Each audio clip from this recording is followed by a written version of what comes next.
কালের কণ্ঠের মাল্টিমিডিয়ার এক যুগ পূর্তিতে আমি আন্তরিকভাবে শুভেচ্ছা অভিনন্দন জানাই।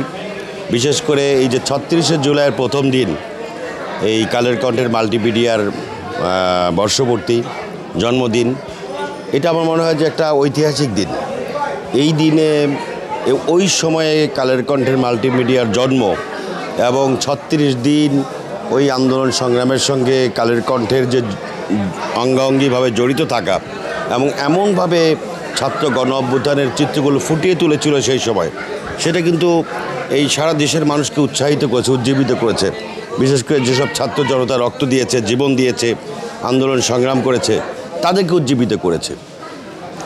আজকে ঠিক এক বছরের মাথায় এসে, তখন আপনারা আমার মনে হয় ৪-৫ রিপোর্টার ছিলেন, আজকে এক বছরের মাথায় এসে এই একটা পরিপূর্ণ হাউস, এটা একটা চমৎকার দৃশ্য। এই দৃশ্য দেখে আমি অভিভূত।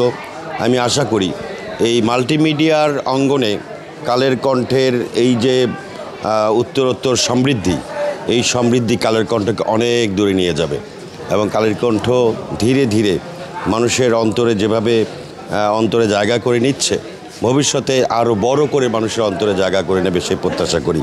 আমি আজকের এই প্রতিষ্ঠা বার্ষিকীতে কালের কণ্ঠের এই মাল্টিমিডিয়া অঙ্গনের সঙ্গে যারা জড়িত, সম্পাদক, উপসম্পাদক, কলাকুশলী, বিজ্ঞাপনদাতা, সংবাদ সংস্থা, এজেন্ট, শুভানুদ্দেয়ী, সকলের প্রতি আমি শুভেচ্ছা জানাচ্ছি, শুভকামনা করি। টানা সপ্তমবারের মতো বেস্ট টিস্যু পেপার ব্র্যান্ড হিসেবে স্বীকৃতি পেয়েছে বসুন্ধরা টিস্যু। আমাদের এই মাল্টিমিডিয়ার মাধ্যমে যদি কোনো মেসেজ দিতে চান জনগণকে?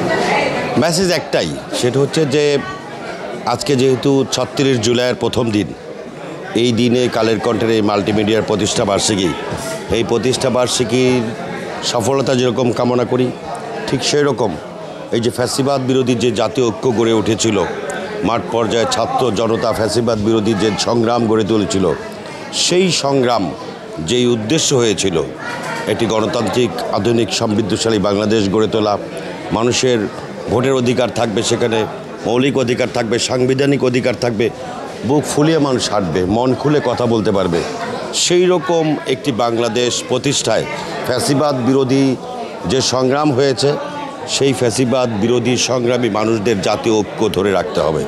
এই জাতীয় ঐক্য ধরে রেখে আগামী দিনের আর যাতে কোনোদিন ফ্যাসিবাদ মাথা উঁচু করে দাঁড়াতে না পারে, আর কোনোদিন যাতে ফ্যাসিবাদী বাংলাদেশ হিসেবে বিশ্বের দরবারে পরিচিত না হতে হয় বাংলাদেশকে, সেই রকম একটি প্রত্যাশা আমাদের রইবে।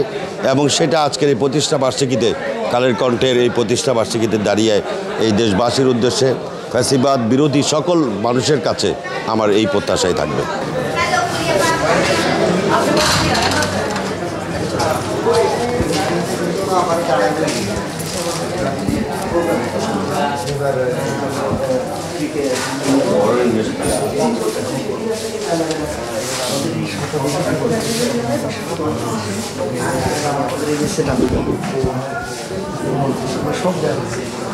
মানে তাদের স্বয়ংসম্পূর্ণ এবং না, বললাম তো এটা একটা অনেক বড় বিষয় কাজ করছে। এটা হচ্ছে আর্টিস্টদের রুম আর কি, আমাদের স্টুডিও, আর এইখান থেকে কোনো দিক নির্দেশ নাই।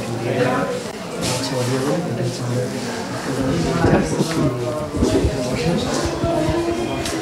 আপনার